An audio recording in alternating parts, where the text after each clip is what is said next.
Welcome to Kenton's videos. Enjoy the video. You begin by launching R or RStudio and turning attention to the console. Type getOd to confirm where files live and setOd /your/path to control file I/o. Next, load needed packages with library pkg.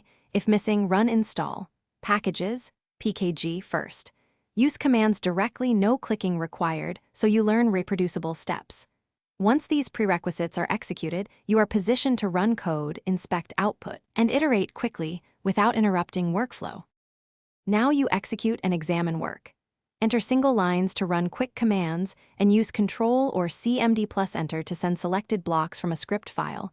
This keeps code organized. Inspect objects with ls, sdr, mydata for structure, and summary, mydata for quick stats to understand results. Assign values with for clarity or equals if you prefer.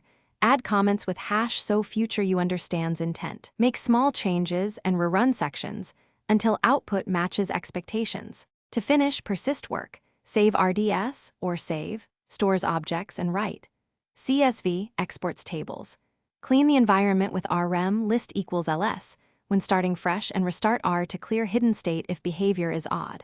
If errors appear, read the message for function and line, then reproduce the issue with a minimal example. Dput obj captures object structure for sharing. If nothing works, restart the console and rerun key steps. This simple reset resolves many transient problems. Thanks for watching. Consider subscribing if we helped you.